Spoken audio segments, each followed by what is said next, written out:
everyone, welcome to my channel. Today I'll show you how to make this lovely chocolate cake. It's a basic eggless cake which is perfectly moist and fluffy. This is a one bowl recipe with no fuss and you can prep this up in just about 10 minutes. The cake has got an intense flavor which contrasts well with my sweet chocolate buttercream frosting. Give it a big thumbs up if you like this video. So let's get to baking, starting with prepping our cake tin. Pour a few drops of oil or just use some butter to grease a pan.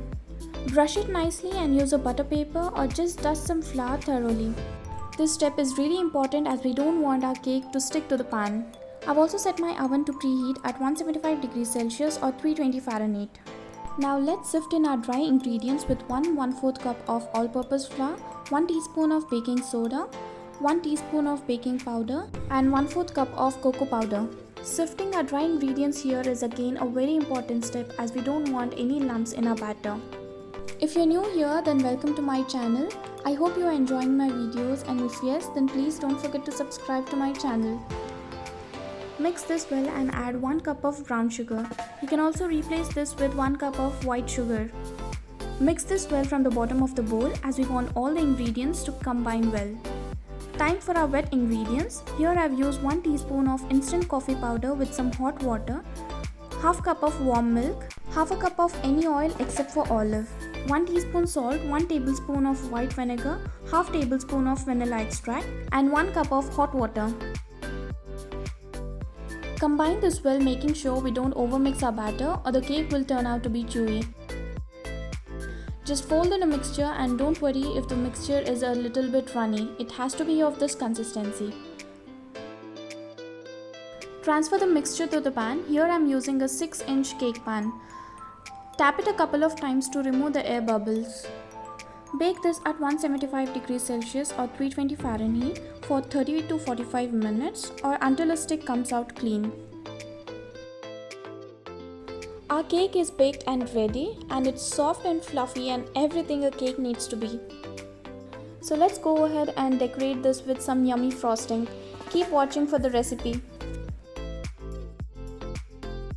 For the frosting here, I'll be using 150 grams of butter which is at room temperature. We need to whip the butter until it changes its color to pale yellow until it's really nice and smooth with soft peaks. Scrape down the edges of the bowl to ensure the butter is evenly whipped.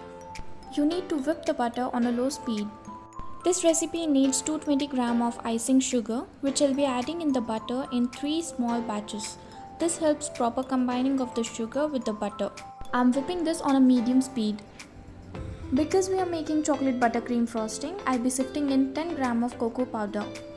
I'll just fold in the cocoa powder in the butter before we start whipping as we don't want it to fly all around our kitchen. Can't handle any more extra work.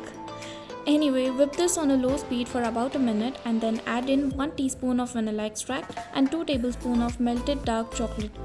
This again helps to intensify the flavor. Whip it for only about a minute and just fold in the cream. And it's ready to frost our cake.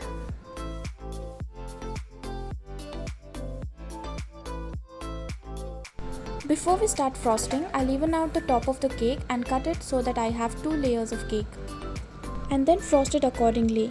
Now what I like to do here is crumb coat the cake with a thin layer of frosting and then put it in the fridge for about 5 to 10 minutes. This step helps to seal our cake properly and we won't be having any cake crumbs coming out during our final frosting.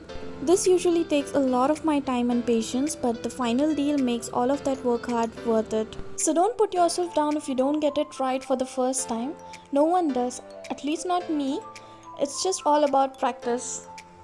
Smooth out the edges of the cake and decorate as you like. And don't forget to hit that thumbs up button if you like this video.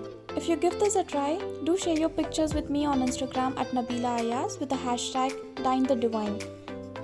Comment down your feedbacks and share this recipe with your friends. Don't forget to subscribe to my channel. I'll see you in the next video. Till then, stay calm, stay safe and dine the divine.